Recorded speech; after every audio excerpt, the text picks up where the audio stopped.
Today I want to talk about the Buddha's first teaching of the Four Noble Truths, and specifically about the second Noble Truth.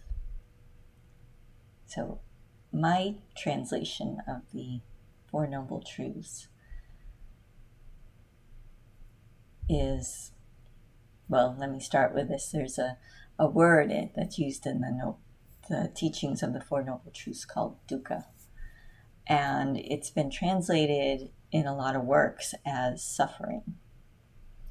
But I don't think that is exactly right. It's more detailed than that. It's the suffering we experience of being unsatisfied. So sometimes there is just that pure anguish and suffering. But other times it's more subtle than that. It's we have everything we need. We have good relationships. We have ample income, nice place to live, a healthy body, strong mind. We have all the things. But there's still this sense that we're unsatisfied. Because I think when we say the first noble truth is life is suffering, it's very misleading. Is people think that, oh, well, I don't really need the path because I'm not really suffering. I look at the people that are living on the street, they're suffering. I look at the people that are sick, they're suffering. And then we turn the path into this game of, okay, well, as long as I have all the things, then I'm doing the path right and I'm fine. And that's not true either. Rather, if we take this definition to mean the suffering of being unsatisfied, I think it becomes a little more clear. And if you've been around for a while, you know what I'm talking about. You've got everything all lined up, and still there's just something incomplete. This you're just unsatisfied. You're not dissatisfied. It's not like anything in particular is wrong. It's just something. So that's the first noble truth. Life is suffering of being unsatisfied. Life is dukkha. The second noble truth is often translated as desire is the root of dukkha. Desire is the root of this sense of suffering, of unsatisfactoriness. And again, that's not really accurate to me. Desire isn't really the problem. The problem is attachment to desire, which is a powerful distinction when we get on the path. And we'll talk more about this in a minute. But just to complete the Four Noble Truths. So we have life is dukkha. Attachment is the cause of dukkha. There is a way beyond the suffering of unsatisfactoriness. And the teachings of Dharma are the way. So let's talk more about this number 2 truth. That attachment is the root of our suffering of unsatisfactoriness. And it's very simple. What happens, what we are conditioned to do, is we literally take our happiness and we attach it to something. We're told this is a training tool. Just like when you're training a puppy. You want the treat, you got to do what I want you to do. You got to sit. sit, then you get the treat and the pets.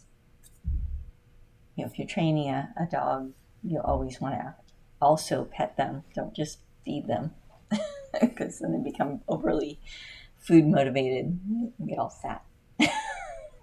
And then they won't do anything unless you have a treat in your hand.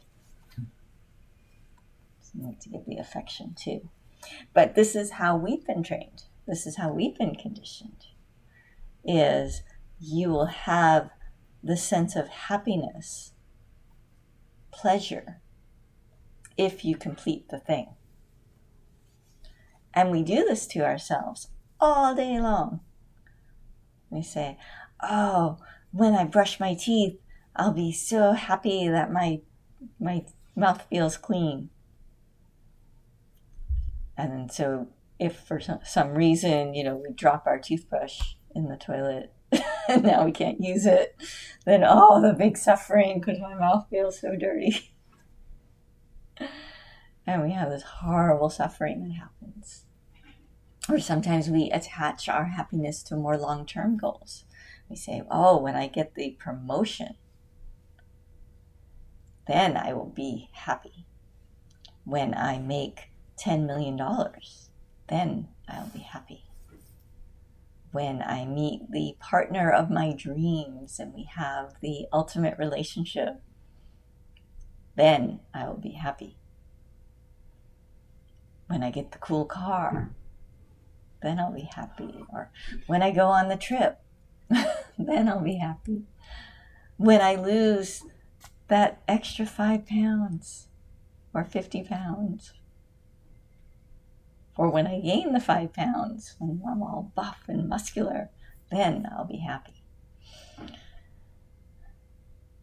So we take all of these changing circumstances in our life that are well within our ability to influence but not control, which is another important distinction to make.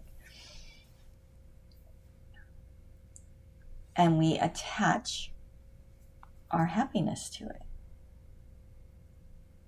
We say, I won't be satisfied until this happens. Sometimes people even say that, like, I'm not going to be satisfied until he's punished. And then they're just miserable every time that situation that created that particular attachment arises in their mind. There's tremendous suffering.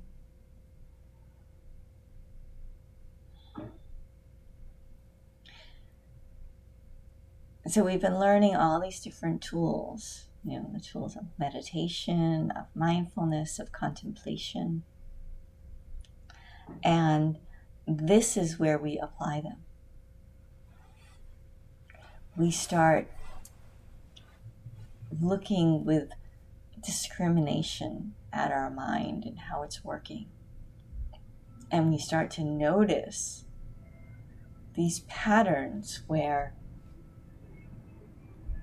we have attached our happiness to an outcome. And again, sometimes they're very short-term outcomes. It's like, my foot hurts really bad, and once it stops hurting, then I'll be happy. And maybe all you have to do is pull the thorn out, and then, yay, my foot doesn't hurt anymore. And so we have that instant gratification.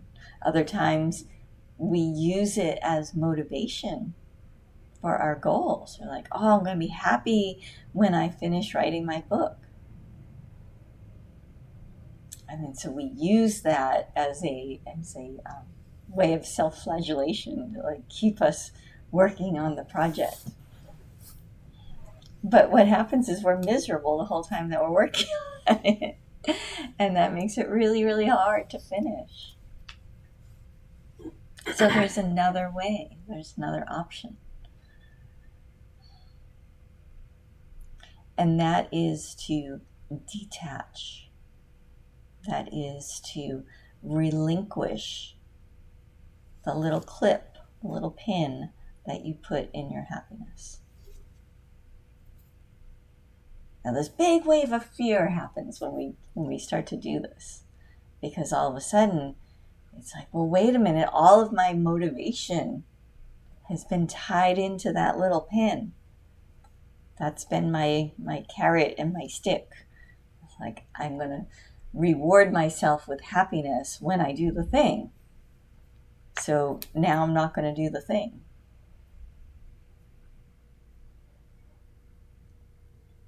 But I think you will. If it's really important to you, you will still follow whatever goals that you have set out for yourself. Because it's enjoyable. There's a certain level of pleasure that happens when we actually utilize these bodies and minds that we have. But in that pursuit of pleasure, we don't have to pin our happiness. So this is an important thing to understand, that there is a vast difference between joy, peace of mind, happiness, and pleasure and pain. Pleasure and pain will always be here. That just comes with being in a body. That is just the part of the sensorial package, if you will. The other option is to be completely numb, which I don't prefer. Maybe some people do, but to me that feels very dead. So if you are alive, there will be sensation. There will be pleasure, and there will be pain, and then there will be indifference. Some things feel good, some things feel bad, some things feel neutral. But it's when we actually attach our happiness to either always feeling pleasure or never feeling pain that we run into this problem of suffering. So it's very easy, or simple, I shouldn't say easy, because the mind's very tricky and it will trick you. But it's very simple to see if you are caught up in attachment. And that is just simply to check in with yourself through mindfulness, asking yourself, what am I thinking? What am I feeling? And is there joy in my mind right now? Can I feel joy? And if there's not, if there's something in the way of feeling that joy, of experiencing that quiet, peaceful joy. Again, I'm not talking about pleasure where you're like, ooh, that feels good. Or that silly happiness of like, oh, hey, I'm so happy. No, it's more subtle than that. It's just that quiet, profound joy. We might call it peace. So if that's not there in your being right now, then look and try to identify what's in the way. And that is the attachment. So we have many, many, many layers of attachment that we work through on the path. So in the beginning, we're just working through the habitual patterns that have been set up, the really big things that catch us. Like we're getting ready for work and all of a sudden we're just caught up in, oh, I've got to really perform today. And we lose that sense of peace because now we've told ourselves on some level, I will feel peaceful and joy. I'll reward myself with that when I finish this performance. And so in that moment, we can catch ourselves and be like, wait a minute. I will do my absolute best for my performance, but right now in this moment, I'm allowed to feel joy. I'm allowed to be peaceful. And so just checking in with yourself in that way can start to neutralize some of the bonds that have been created. But most of them will dissolve through our practice of meditation.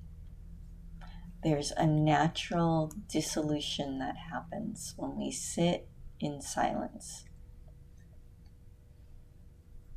And when we're trying to meditate, when we're trying to hold our mind still, that's often when a lot of these attachments will roll up in front of our face. Don't be afraid of them. Don't fight them.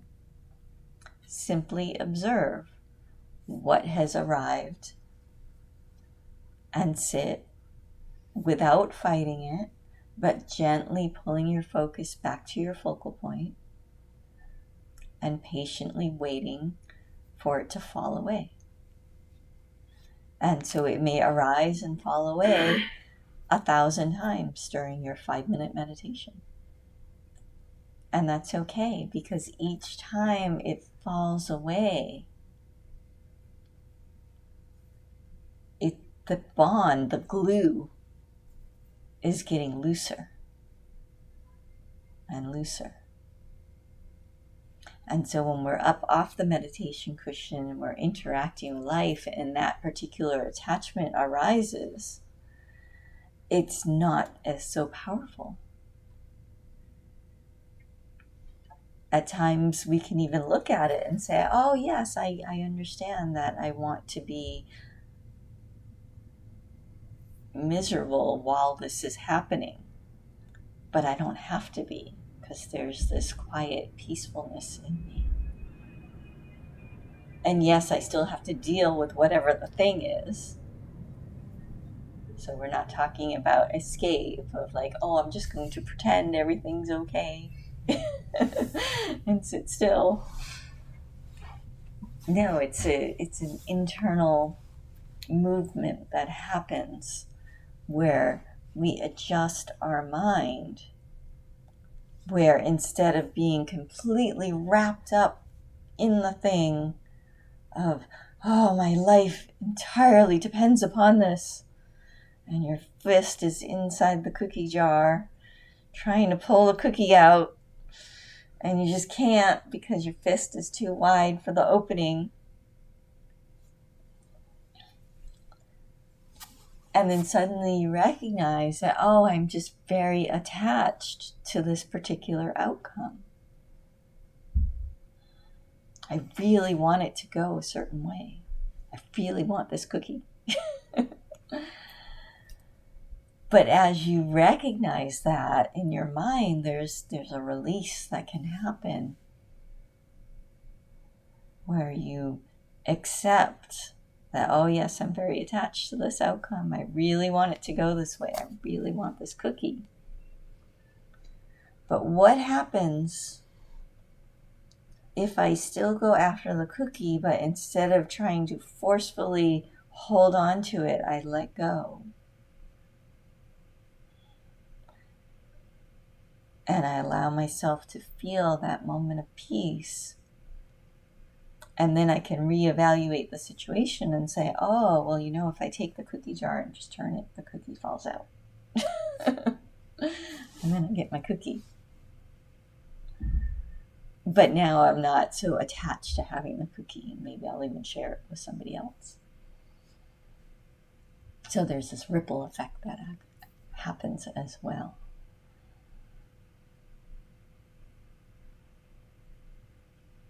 Now, when we've traveled the path long enough, when we have dissolved completely in meditation,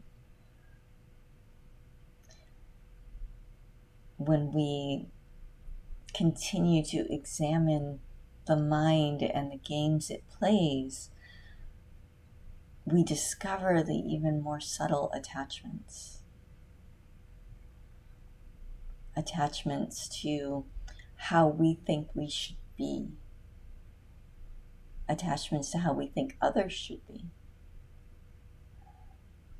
And then, of course, the mother of all attachments, the attachment to identity, to thinking that we are a particular self, that we are separate from everything else.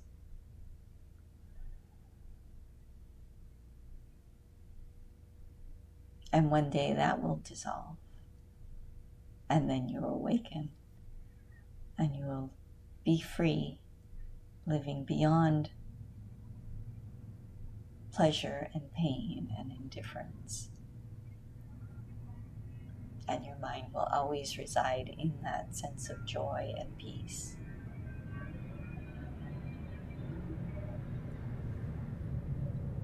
And then when the residuals arise just through bodily memory, muscle memory, mental memory, those attachments aren't so heavy. They're not so sticky. It's just like pulling the pin out of a corkboard. It's like, oh, interesting little attachment. Pluck it out and it falls away.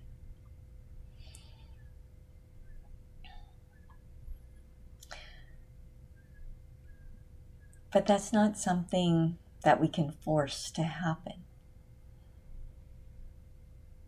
So we can work on the attachments that are causing our immediate suffering, that are causing that sense of unsatisfactoriness right now in your face that we can see. So if we are honest with ourselves as we're working the path, we'll watch our mind and notice when we get knocked off balance. And in that moment, we can ask ourselves, what am I attached to? What have I attached my happiness to? What's in the way of my joy and my peace right now? Not in an abstract existential way, but right now. It might be, I really wanted dark chocolate and they only had milk chocolate. Or it might be something really big, like somebody I love just died.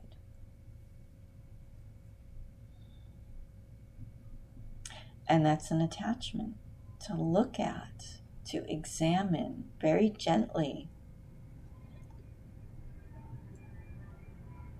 And ask yourself, well, what would it feel like if I allowed that situation to exist and simultaneously embraced my inner joy and peace? And this comes to the reconciliation of opposites. That was the practice of Tantra that we do.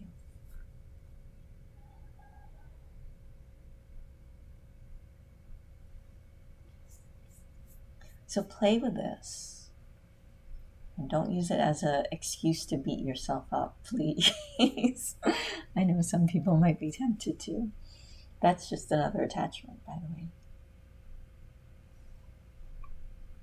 But instead, use it to inform your practice, to inform your study of your own mind.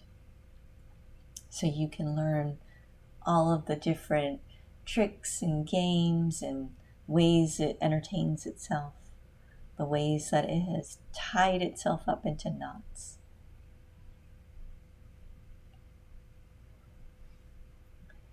Many times, what actually dissolves an attachment is simply awareness.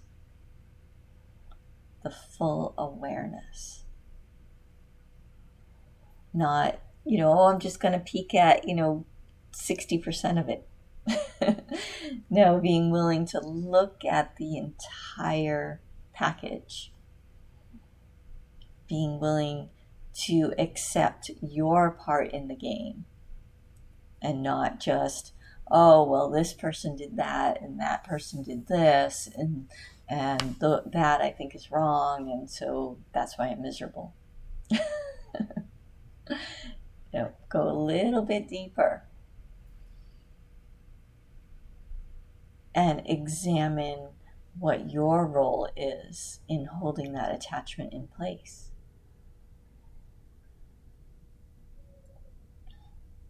And like I said, there's this weird fear that comes up that, oh, if I'm completely detached, then there'll be absolutely no motivation for a change at all. I'll just be this lump and all these horrible things will continue to happen in the world. And honestly, there's nothing further from the truth. Because when we are fully free of attachments and we live in the state of joy and peace, this immense compassion arises all on its own. And we are moved to act from compassion. And the movement of compassion in the world looks completely different than the movement of attachment. With attachment, there is almost always this sense of force and pressure, and it has to be this way. Very heavy, like almost beating yourself up, beating everyone else up, forcing things into submission.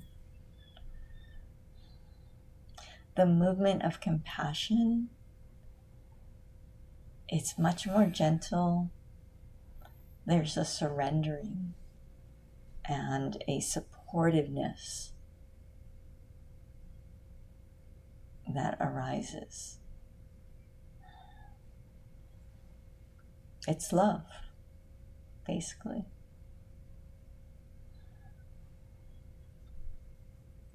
And that cannot help but arise in this space of peace and joy.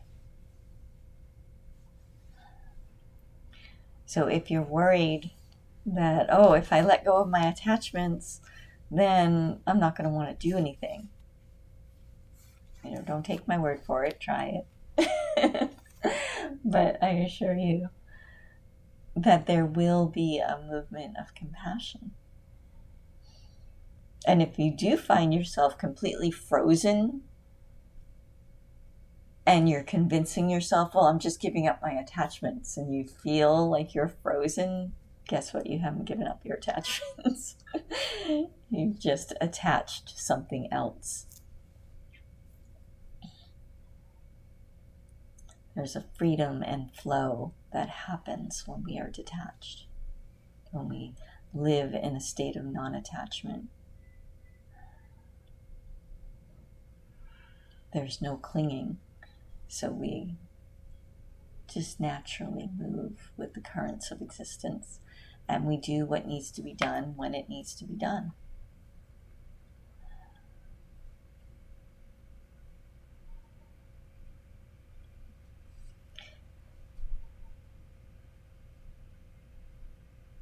So make this part of your practice, to watch your mind, to notice